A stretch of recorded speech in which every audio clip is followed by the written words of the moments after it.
Troisième lune, jour 18. Méditation.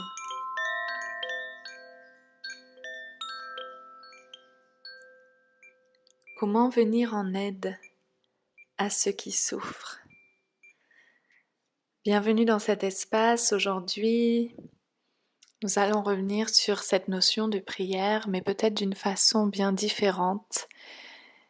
Nous allons ensemble faire l'expérience d'une proposition, d'une façon de soutenir un frère ou une sœur qui souffre à l'autre bout du monde. Je vous propose de commencer par fermer les yeux et de prendre le temps de venir vous asseoir sur la terre, de prendre le temps de descendre dans le réel, dans ce qui est vrai, dans ce qui est là, de venir vous installer dans l'éternité du moment présent, de l'ici et maintenant, de faire cet effort de relâcher vos muscles. Vous pouvez être sûr que si un de vos muscles est tendu, c'est qu'une part de votre sous-personnalité, d'un petit moi, crée une tension. Dès que vous commencez à détendre vos muscles, à lâcher prise déjà physiquement, vous êtes en train de vous libérer de beaucoup plus que de simples tensions physiques. Toute une activité psychique, émotionnelle et mentale se libère avec ces muscles qui se relâchent, qui s'apaisent. Vous amenez votre respiration à votre conscience pour rentrer dans cette respiration juste, alignée. Je me pose sur la terre. Je viens dans l'ici et maintenant.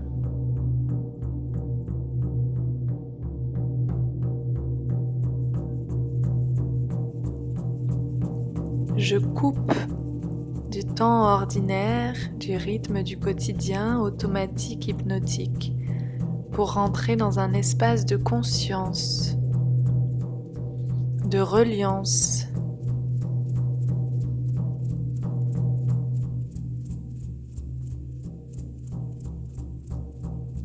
Peut-être un espace où je sens que nous sommes tous une famille, que l'autre n'est pas différent de moi, que l'autre est aussi une part de moi, que ça pourrait être moi à sa place.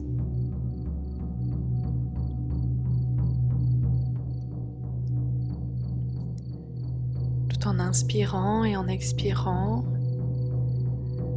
faites l'effort de pratiquer ce muscle de rester dans le présent. Si vous avez besoin d'ouvrir les yeux, je vous invite à les poser sur un objet le plus naturel possible. Si vous pouvez regarder une plante, une bougie, quelque chose de cohérent, de créé par la terre-mère, de vous concentrer dessus.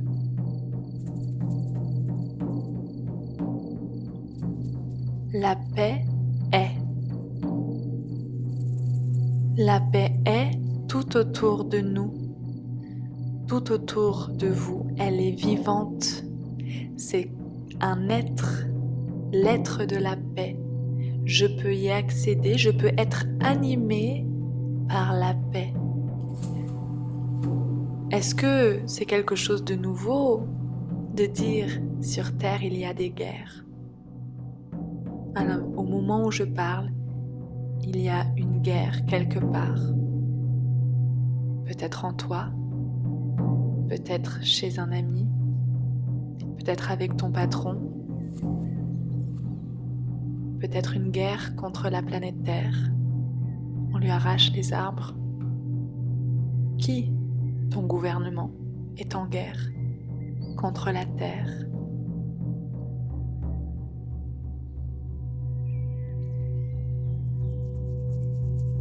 Il y a une guerre dans ce pays-là, dans un autre.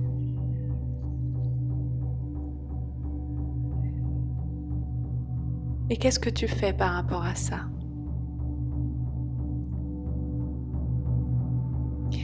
Qu'est-ce que tu te dis? Qu'est-ce que tu penses? Qu'est-ce que tu choisis par rapport à ça? Ce n'est pas nouveau.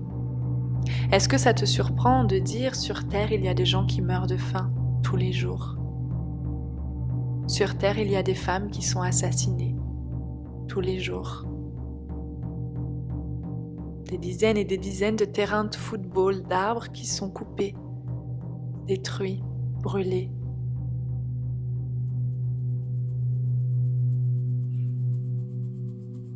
Est-ce que c'est nouveau?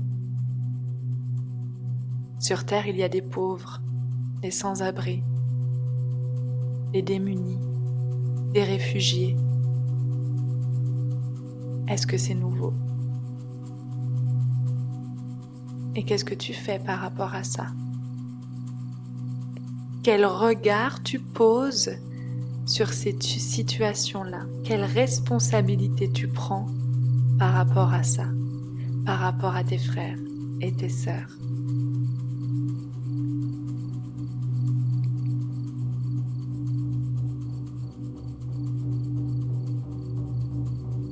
Quel regard tu poses sur toi?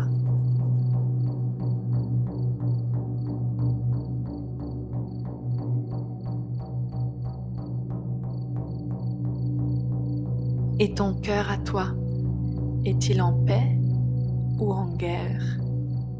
L'être humain créateur veut dire que l'être humain valide des formes de vie subtiles en leur donnant vie concrètement. La paix est un être. Je peux valider la paix qui existe. Je n'ai qu'à regarder un papillon, un oiseau qui vole, un arbre, une fleur qui s'épanouit. Et je peux connecter à l'être de la paix qui est. Je peux valider cette énergie subtile et être animé par la paix et la transformer en un acte, un regard, une parole. Je peux aussi valider la colère, la haine. J'ai toujours le choix.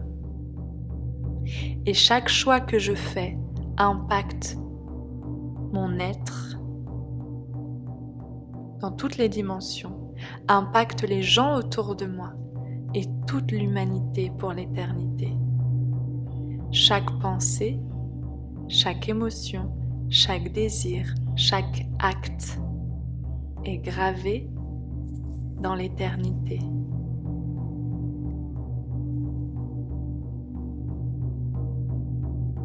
Il y aura toujours la guerre. Il y a toujours la guerre quelque part. C'est une illusion de croire que nous avons été un pays en paix, que nous sommes un pays en paix. Nos gouvernants ne sont pas des représentants de la paix. C'est un mensonge. Peut-être que directement dans nos maisons, nous ne risquons pas de recevoir des bombes, mais pourtant en notre nom, notre pays se permet d'aller exploiter, dominer, contrôler, piller des formes de vie.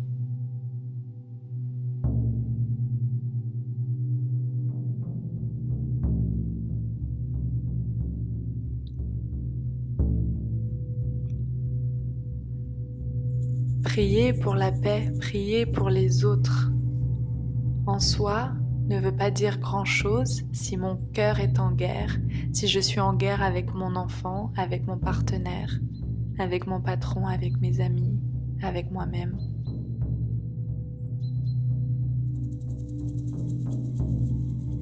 Aider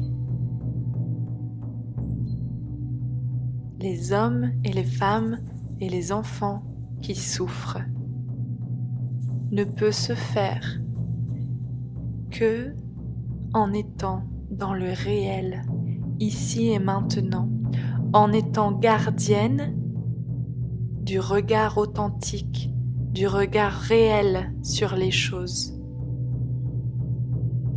Maintenant, nous sommes entourés d'armes de distraction massive. On nous colle des images dans le cerveau. Est-ce que je me laisse manipuler par les images qu'on met devant moi?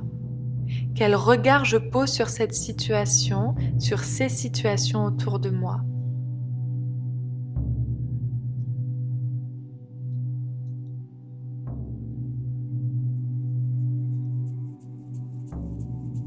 Est-ce que je rentre en guerre avec mon voisin qui vient de mettre une musique extrêmement forte devant ma porte? Est-ce que j'envoie des vêtements à un pays qui souffre par le biais d'une association? Ou est-ce que je donne ces vêtements à cette femme du village qui vient d'avoir des triplés au lieu d'un 3e enfant et qui se retrouve avec 5 et un petit salaire? Comment je peux savoir ce que j'ai de mieux à faire si je ne suis pas dans le réel ici et maintenant, si je ne demande pas à la terre de me guider et je ne me laisse pas animer par la paix, pour valider la paix, pour valider l'amour en moi, autour de moi, et ainsi d'autres personnes qui peut-être sont dans une cave, en train d'avoir peur, en train de prier, de demander la paix, vont entrer en résonance avec moi qui suis gardienne du réel, qui suis là, ici et maintenant, qui pratique cet alignement.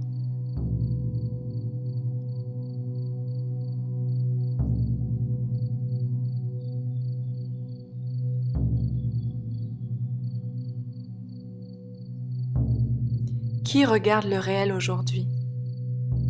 Qui est le gardien de l'œil pur et vrai sur la création du grand mystère? Qui fait ça? Qui garde un œil ouvert sur le soleil levant, sur les oiseaux et les arbres? Si tu ne l'as pas, qui va l'avoir? Tous les humains sont rivés sur leurs écrans, à tous les niveaux, dans toutes les hiérarchies. Les philosophes, les professeurs, les scientifiques, les étudiants, tous.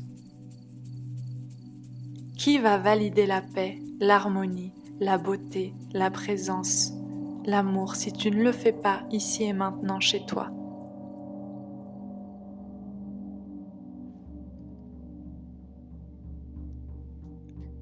Dans la fin de ce texte, Jamie Sams dit: la terre aime sans jugement et nous montre comment prendre soin.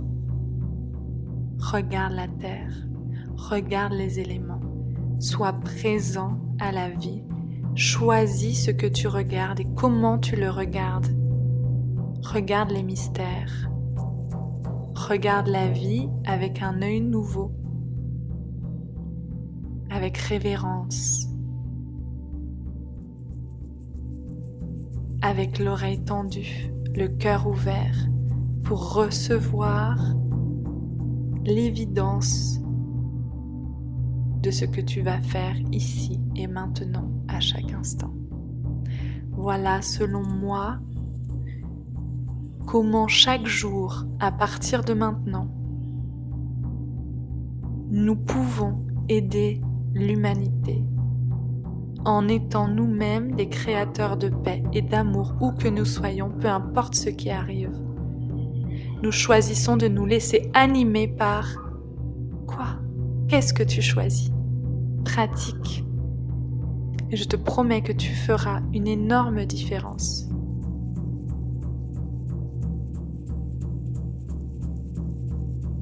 Je te laisse avec ça. Merci de ton écoute, de ta confiance.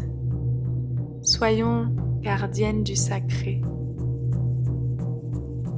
Soyons déterminées et courageuses pour nous tenir droites face au chaos, pour ne pas nous laisser emporter par ce qu'on veut nous faire ressentir, penser, désirer. Restons avec le regard sur la nature et le réel.